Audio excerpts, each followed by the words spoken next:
Minha saudação fraterna a todos e todas. Inicio aqui cumprimentando meu querido amigo Diácono Anderson. E o cumprimentando, quero aqui cumprimentar a todos os meus irmãos, os reverendos ministros ordenados da Paróquia São José, bem como também cumprimento a vocês, meus queridos irmãos e irmãs. Eu sou o Diácono Cauê Martins, de nossa diocese, aqui, amada Diocese de Campos. Sou aqui da paróquia de Nossa Senhora do Rosário, né, que estará sempre de portas abertas a recebê-los, meus queridos irmãos e irmãs. Muito bem, estamos estudando, me pediram aqui uma contribuição para os artigos 21 e 22 da Dei Verbum, nesse documento tão lindo sobre a palavra de Deus. Sobre a palavra de Deus. Então vamos pedir a presença de nosso Deus, para que Ele possa então abrir nossas mentes, nosso coração, encaminhar todo o nosso viver para a Sua palavra, por intercessão de Maria. Maria, a grande Bíblia que acolheu a revelação de Deus por excelência, nosso Senhor Jesus Cristo. Vamos então? Pelo sinal da Santa Cruz, livra-nos Deus nosso Senhor de nossos inimigos. Em nome do Pai, do Filho e do Espírito Santo. Amém.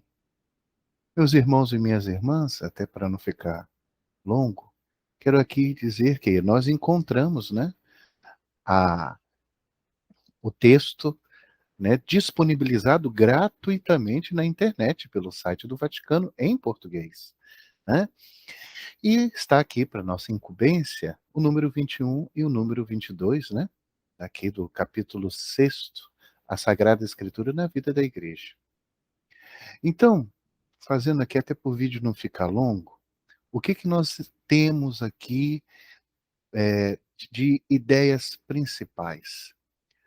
Primeiro, nós, Igreja, nós, sempre, não foi de um momento, em algum momento na história, que nós inventamos uma modinha e dizemos, olha, daqui para frente nós vamos venerar a palavra de Deus, as divinas escrituras.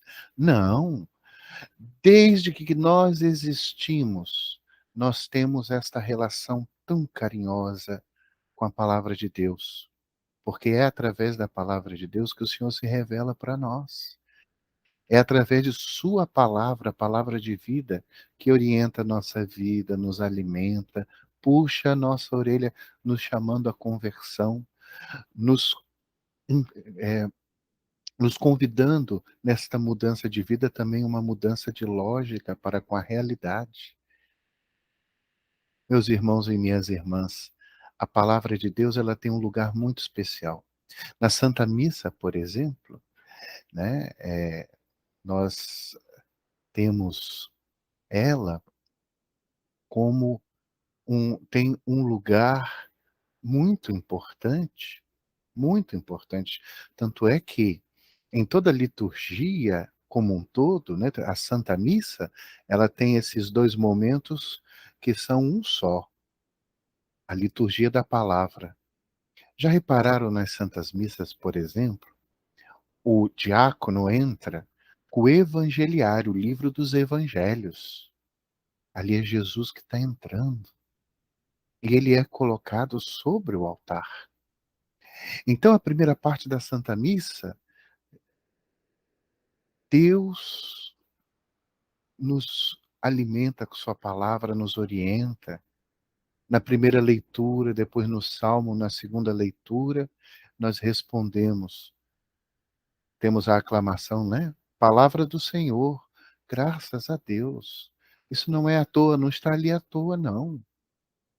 E olha que bonito, quando chega no momento do Evangelho, o diácono leva o evangeliário para proclamá-lo. Ao terminar a aclamação é diferente, repararam?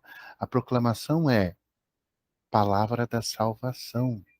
E nós respondemos, glória a vós, Senhor. Por que a aclamação é glória a vós, Senhor? Porque o próprio Jesus que falou com a gente.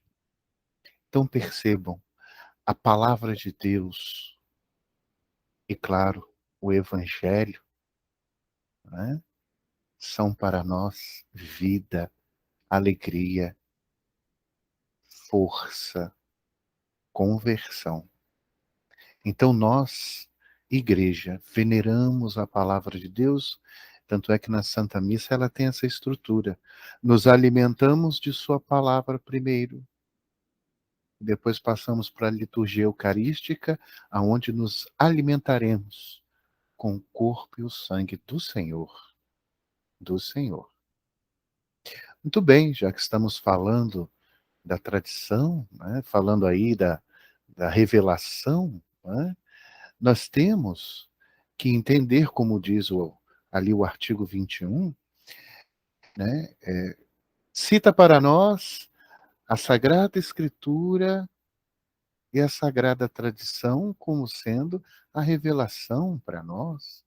E, sem dúvida, o nosso tripé, o Sagrado Magistério. Um entrelaçamento perfeito, né? Perfeito. Vejam, meus irmãos e minhas irmãs, nós temos a palavra de Deus e o próprio São Paulo nos disse assim: muita coisa que Jesus disse e fez não caberia em livros, né?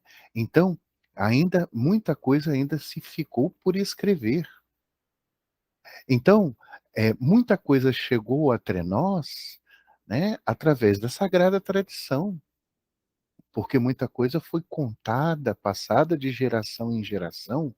Nós não somos uma igreja de porta de garagem.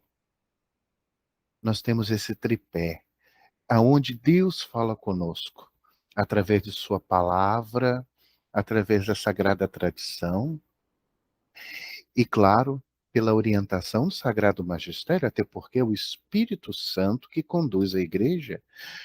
É através do Sagrado Magistério que nós temos a segura interpretação da Sagrada Escritura e da Sagrada Tradição. Então está aqui, nós estamos firmes no tripé. Por isso que nós não caímos, meus irmãos e minhas irmãs. Né? Qual é o banquinho mais estável? Veja, o nosso católico, né? O banquinho é estável. A sagrada, as Sagradas Escrituras, a tradição e o magistério, conjunto dos três, né? Agora, nossos irmãos, né? Só tem a Bíblia, livre interpretação, e aí a gente, felizmente, né? Se depara muitas vezes com algumas interpretações que não são legais e não são corretas, né? Mas nós não, nós temos, né? A, o tripé, o tripé. A palavra de Deus para nós é muito importante, sempre será importante. No mês de setembro estamos fazendo aí homenagem, né, bacana, antes das leituras, todos de pé vamos receber a Bíblia, a palavra de Deus, né? E aí passamos, né, para o artigo 22, que aqui destacamos algo muito importante, que é justamente a questão das traduções, né? As traduções. Eh, Primeiro, a importância que se fala que nós precisamos ter contato com a palavra de Deus. A missa é o máximo para nós, mas nós precisamos ter um relacionamento com a Sagrada Escritura todos os dias. Todos os dias vá, abra a Bíblia, leia lá, comece pelos evangelhos, né, vá lendo de pouquinho em pouquinho, reflita, converse com o Senhor. A CNBB, né, a Igreja no Brasil, recomenda muito a leitura orante da Bíblia. Vamos ser curiosos, vamos procurar saber como é que é isso, como é que funciona, começar a experimentar a leitura orante da Bíblia. Mas nós precisamos nos convencer que nós precisamos nos alimentar da palavra do Senhor todos os dias, não só nos domingos quando nós vamos para a missa. Muito bem. O artigo 22 ele fala para nós muito sobre existem muitas traduções, né, muitas versões que nós temos da Bíblia. Primeira coisa que a Santa Igreja nos diz é o seguinte: para toda tradução, toda versão que venha de uma Bíblia, sobretudo católica, ela precisa ser traduzida diretamente dos originais. Então, o sujeito não pode ir escrevendo nenhuma versão. Eh, os tradutores estudam bastante, vão lá, pegam os originais e traduzem dos originais, né. E a nossa referência, né, a Bíblia, palavra de Deus que nós católicos veneramos e aceitamos, é, a tradução da chamada Septuaginta, ou muito dita tradução dos 70.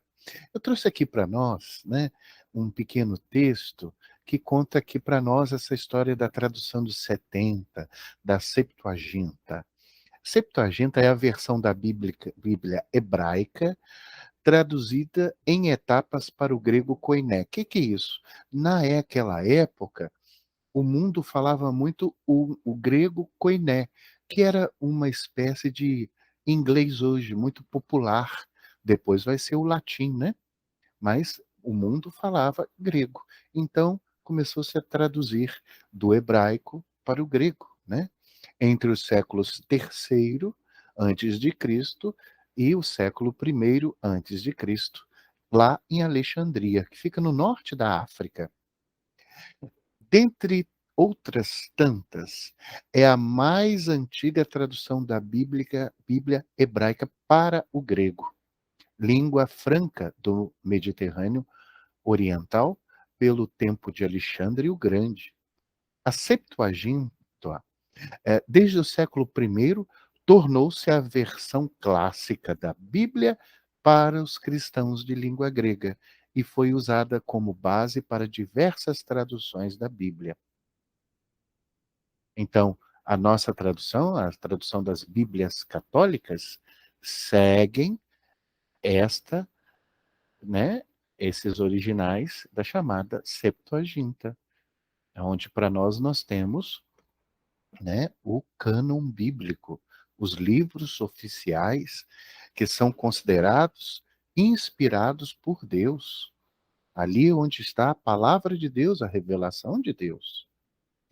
A tradução, essa tradução dos 70, né, da Septuaginta, ficou conhecida como a versão dos 70 ou Septuaginta, palavra latina que significa 70 ou ainda LXX, né, número romano.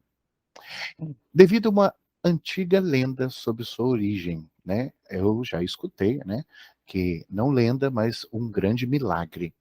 Nesta lenda, né, nesse milagre, 72 eruditos judeus, 6 de cada uma das 12 tribos, trabalharam nela e, segundo a tradição, teriam completado a tradução em 72 dias. Apesar de trabalharem individualmente, o produto final teria concordado entre si. Em miúdos, né, esses 72 sábios terminaram de traduzir do hebraico para o grego, para os cristãos gregos, né, sobretudo, que os cristãos gregos vão usar, né?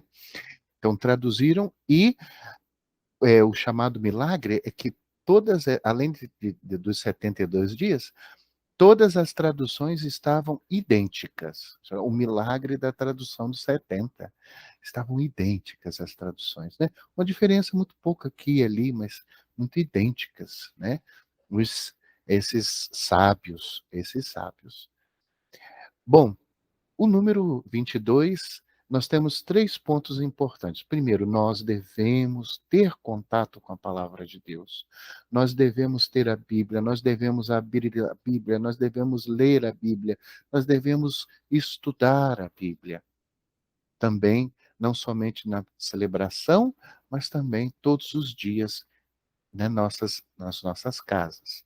Também nos chama a atenção para que compreendamos que a versão de que nós católicos utilizamos é a tradução dos 70. Ali é a canônica. Por isso que é muito interessante, vermos, né, que, por conta disso, quantos livros temos na Bíblia? 73. Quantos livros tem o Antigo Testamento? 46. E do Novo? 27 livros. E aqui nós temos aqui uma questão interessante, né? Qual a diferença entre a Bíblia católica e a protestante? O cânon, que é a lista oficial, né? O cânon católico contém 46 livros e o protestante 39, então menos. Neste estão ausentes os livros de Tobias, Judite, Sabedoria, Baruque, Eclesiástico, ou Siráceta, ou Sirac. Primeiro Macabeus, segundo Macabeus. Além disso, faltam alguns fragmentos dos livros de Esther e de Daniel, alguns pedaços. Nosso catecismo diz: foi a tradição apostólica que fez a igreja discernir que escritos deveriam ser enumerados na lista dos livros sagrados. Bom, estou preocupado com o nosso horário, não quero me alongar, né? Mas, né, o número 22 nos diz, né, que toda Bíblia, toda nova tradução, os estudiosos precisam pegar os originais da Bíblia e traduzir direto dos originais, ok? Bom, também nesse número diz que nós podemos convidar nossos irmãos de outras denominações cristãs, né, para, junto conosco, colaborar na tradução dos originais para uma versão bíblica, né, de uma nova Bíblia que a gente possa usar. Eu trouxe aqui como exemplo e uma curiosidade, nós temos no Brasil, né, a tradução ecumênica. Vocês vão sempre ouvir falar assim, Bíblia TEB.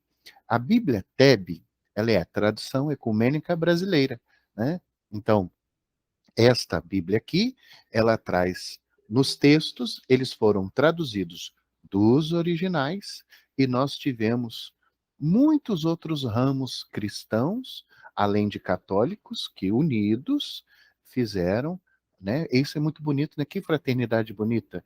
Fizeram a tradução, né? E aí nós temos a TEB, né? É a Bíblia Tradução Ecumênica. Muito bonito, né?